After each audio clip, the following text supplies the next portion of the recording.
It's just spinning.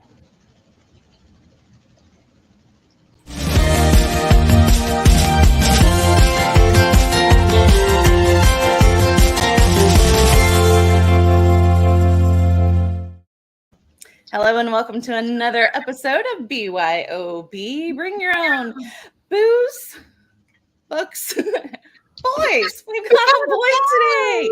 It's always fun when we can bring our own boys. So, I am Nola Nash. This is Laura Kemp, and sitting next to her is the fabulous Rob Samborn, who's here to talk about his book. So, Rob, I know you through Laura. And I am so glad to finally meet you. I know I've heard some fantastic things about you and your book, so I'm super glad that you're here. I'm going to let you go ahead and introduce yourself to the folks watching today. Thank you. Well, first of all, likewise, Nola, it's a pleasure meeting you. Laura, it's great seeing you as always. And thank you both for having me on your show today. I am super excited for this.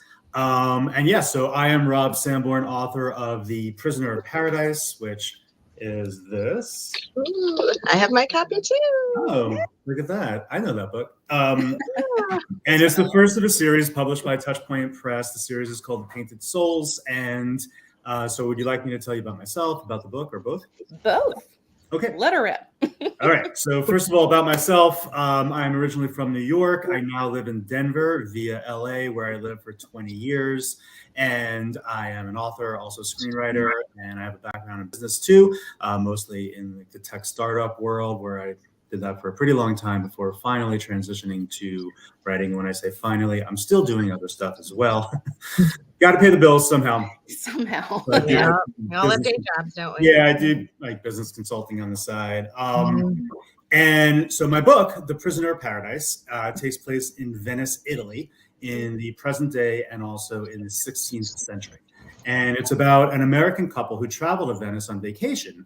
Their names are Nick and Julia O'Connor. And Nick discovers that his true soulmate is not Julia, but a woman whose soul has been trapped in the world's largest oil painting for 450 years.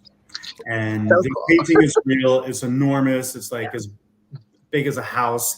And the content of the painting depicts the coronation of Mary in heaven. So it has hundreds and hundreds and hundreds of people in this painting. And Nick goes on this quest. So Julia thinks that, first of all, he actually had a head injury. So Julia thinks that he's suffering from delusions and is very concerned about him and really just wants him to see a doctor and go home. But he's adamant that the voice that he can hear in his head is real. And he goes on this quest and discovers this ancient secret society that over hundreds of years has developed this method of extracting people's souls from their bodies. And then they imprison them in this painting. And he can communicate with one. So he has some flashbacks to the 16th century, and then he's really desperate to free her. Freeing her means freeing all of them, and the secret society claims that all of the souls are evil, so they will never let that happen. Nola's liking sounds right up my alley. Yeah, so all three of us actually have explored similar themes of past lives and memories. We sure have. History. I was going to ask you about that. How difficult is it? Because Nola and I have both written time travel. So how difficult is it to write the dual timeline, time travel type of story? Because everything is so interconnected. I love it, and I think all three of us obviously do as well. I mean, first of all, I write what I like to read and watch. Yeah, I do too. Yeah. Thanks. So I don't think, for me, it's not difficult because I really enjoy it. I would say the hardest part, if you even want to call it hard, is the research, going back to 16th century Venice. Yeah. Your research is meticulous too. It's like Nola in her traveler story. And I love Venice. I've been there. So it takes me right back to the city. So you do a wonderful job. Thank you. And I would say that Venice may be one of the easier places to write about in the past because so much of that past part of Venice still exists. Buildings that are hundreds of years old. It's kind of the same, doesn't it? Yeah, a lot of it really is. Thank God for the internet. Otherwise, I'd have to use something called an encyclopedia. Ooh. But it's not the same. And I did take a research trip there as well. But but you can use things like Google Maps where you can just look around and see like these alleys. There have been cases like that where I really follow the map and I go around and find a particular place that I'm looking for. There have been instances where, well, first of all, oftentimes I go down these rabbit holes, like yes, oh my God. one word, and it'll take me like 4 hours. And there's one particular part in the book where I really needed to know about this little kind of like a wooden sconce in a particular room in a particular museum, and I couldn't find anything about it on the internet. But I did find it in an Italian book in the UCLA library. Actually, a friend of mine actually worked there and found the book for me, so I was able to actually find it. That is a rabbit hole and a half. Yeah, it's a rabbit hole. Well I do the same. Literally for like one sentence. Yeah. I've done that. I have spent days researching something for like one sentence, but the sentence is important. Like I had to have that sentence, and you're stuck. You can't move on. You got to figure it out. I get stuck on the research too because I start getting fascinated with things that don't have anything to do with the story that I'm writing, and I've veered off track like majorly. I'm like, this is so fascinating, and then I'm telling my mom or somebody who kind of knows the book a little bit about what I'm writing about, and they're like, "Is that?" Like, how does that fit into the story? I'm like, well, it doesn't, but it's like, it doesn't, but it's fascinating. You kind of get that look like, really? You should see my YouTube recommended videos. It's like stuff that goes back like 10,000 years. Lucky Tepe, actually, which is really interesting. Go check it out. It's the oldest city in the world. But anyway, but it has nothing to do with like what I'm writing about. But it's like I get into these rabbit holes. Yeah, but I mean, what about the two of you? Like, one of the reasons why I love the research because I find it interesting, but I do think that having that level of detail lends itself to authenticity in the writing, which I think that readers do appreciate, even if it's like, a very short little clip. What are your thoughts on that? I agree. I think sometimes I think I'm a little lazier than you two when it comes to research. I get into it, and then I'm so task oriented that I can just be pulled right back out of it into the billion things that I have to do. So I think sometimes I do this, I call it like the stone skipping method, where I'm throwing a stone across water and it skips, and I have just enough in there to make it look authentic, but not so deep that I have to take hours and hours to do it. I think maybe when life slows down a little bit, because I do enjoy like historical books and historical websites and really digging into that stuff. But I think sometimes I get a little lazy with that. So well, it doesn't come across. Well, thank you. It really doesn't. I mean, and not knowing anything about the area that you're writing. Yeah, for me, it's so I think you're actually including a whole lot more information than you think you are, because you know it, because you are living there. But somebody else that was not living there would have to research that. Yeah. So I think there's kind of a balance there. I know there's a lot of in the New Orleans stories that I write. There's a lot that I know that I'm not researching as much as I might something else if I haven't spent as much time in a place, or So I think actually you're putting as much detail in it as we are. You're just putting detail that you already know, and it's kind of just woven into everything because it's familiar to you. What if I write about a place I haven't been? Ooh, then I'm gonna have to. You've been to Venice, Rob? So you've been to the city and explored everything. I've been to Venice 3 times. But my next book, so the next book in the series is coming out in October, and that's called Painter of the Damned. And about 25% of that takes place in Madrid. I've been to Spain, but I've actually never been to Madrid. Oh, so this will be new. Yes. Madrid is in Traveler. They spent some time in Madrid. There you guys could compare notes. She's already done all the research for you. My son has been to Madrid, so it was a little easier. And it's kind of like, hey, I need to know. Nola, are you in New Orleans? I grew up in South Louisiana, but I'm actually just outside of Nashville now. Okay. Well, I have to ask. I mean, is Nola your real name? It's my name. Nola Nash is on my driver's license, my social security card. I mean, it is. It's That's my name. Pretty perfect. I mean, you can't get a better name. for Orleans. No.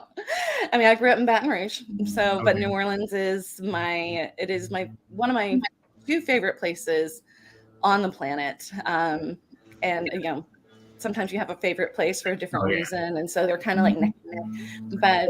But I always said my soul belongs to New Orleans. It's an incredible city. Yeah, it's definitely my spiritual home. You've not been, Laura? Oh, it's amazing. I need Girls to go. trip. We're gonna go. We're gonna do New Orleans my way. I mean, my way includes things like drinking hurricanes in a French Quarter Bourbon Street bar courtyard with a voodoo priestess at midnight. So, I mean, that's how I do New Orleans. New Orleans doesn't. Count me in. Let's go. We are boy. Absolutely. Hey, we're allowed. That's right. Absolutely.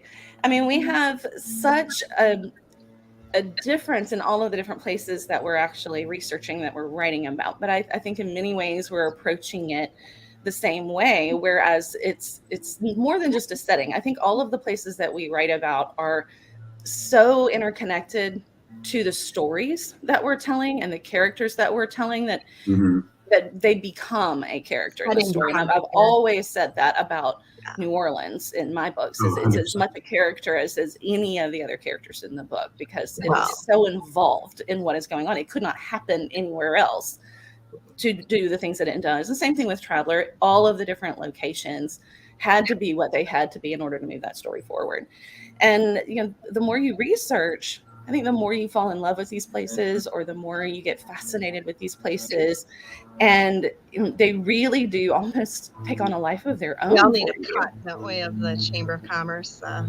Yes. When tourists come, I said Presque County needs to give me a cut of the tourists that I bring to this middle of nowhere place in Michigan. But Rob, Venice really is like a second character. Yes. It becomes so intertwined with it. I mean, I would, if I hadn't been there, I would want to visit for sure. Yeah, I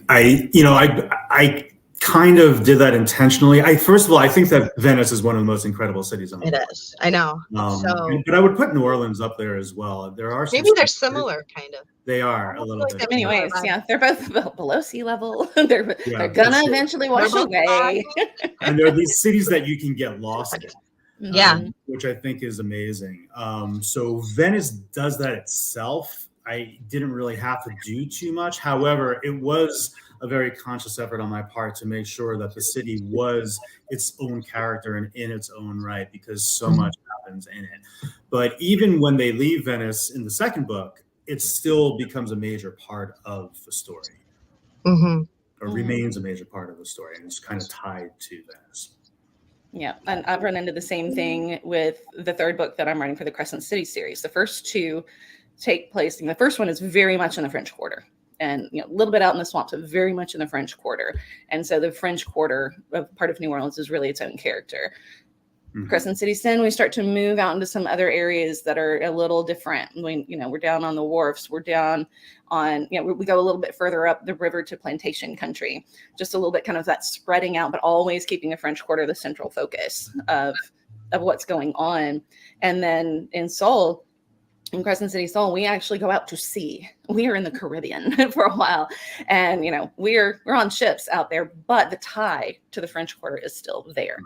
And I love kind of playing with that and figuring out how you can keep that, the heart of the story and the heart of that setting, while you take your readers kind of elsewhere and kind of fill in some of the other magical and wonderful things that are around that central setting. I think it's always anchored in that central place where the heart and soul. Yours is too. Which is the Lantern Creek town, even though they explore other areas. And like in yours, Rob, Venice is kind of the heart and soul. In New Orleans, yours, Nola, the heart and soul of the story. For sure. Rob, you're also a screenwriter. I am. And we collaborate a little bit, him and I. Yes. Collaborating on a project. So the world may be hearing this first. Right now. So my writing background is in screenwriting. So I've written 9 features, a number of shorts, and some TV projects. 5 of my 9 features have been optioned. Unfortunately, none of them were ever made into movies. One of the shorts was made. So there's this whole other world with screenwriting. Where some people. How do you balance this? How does becoming a screenwriter, how does that translate into writing a novel? Because now that I've been doing this process with you, I see how entirely different they are. I mean, it's like. I like to use the analogy of playing the same song with two different instruments. Okay. So kind of like imagine if you were playing one song on the drums and one song with like the organ pipes or something like that. Like, I don't know, whatever the most complex instrument it would be. And by the way, the book side is the complex one. And I'm not, no disrespect to screenwriting. It has its own complexities. But there's a lot of elements of screenwriting that don't require such, like in the weeds craziness. And again, there's a lot that you have to do, right? And like no disrespect to the drums either. It's a very difficult instrument to play. And to actually play the same song, know that you're playing that same song compared to the organ is actually a very, very difficult thing. But you're at the end of the day, you're playing the same song, right? I don't know. That's an analogy. Maybe I should think of it. That's a good analogy. I think that's a great analogy because in many ways, I mean, the complexity of the novel is having to write the setting, the scene, what is actually the action that's happening.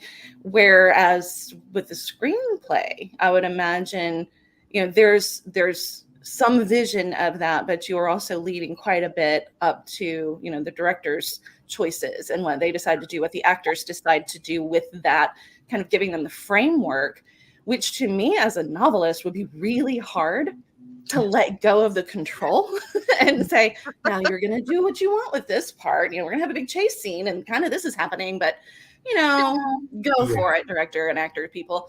I would want that, I'd have it choreographed. Like, this is what you're going to do. Like, it's really interesting. Time. Yeah. I mean, I love collaboration. And Laura, I'm going to jump back and answer your question in a moment. But Nola, so that's a great point because unless you're actually directing the movie yourself, or if you're really a very established screenwriter, you really are required to be as hands-off as possible. You should not, you can put in camera shots and things like that. But producers, if you're a novice screenwriter, they're going to pick it up in a second. They're going to be like, this writer is trying to direct this movie or a TV show or whatever from the page. And you can tell, like, that's not really what you're supposed to be doing because leave it up to the director. So yes, so you do have to, separate yourself from it and honestly hope for the best that the director and the actors, by the way, and it's not just them, but also the editors and special effects and everybody is going to do a great job. And we see this all the time where there can be a fantastic script that ends up not really being that great of a TV show or a movie. And so it does happen, but I do like the collaborative part of it. And so I'm going to do like 3 different circles and loop them in. Awesome. So, Laura, getting back to your original question. So I studied screenwriting for a pretty long time. And I actually originally wrote The Prisoner of Paradise as a screenplay. Yeah. And so that script was optioned by a production company founded by DreamWorks execs, which is pretty cool, but it was never made into a movie. And then when the option rights reverted back to me, I decided to adapt it into a book.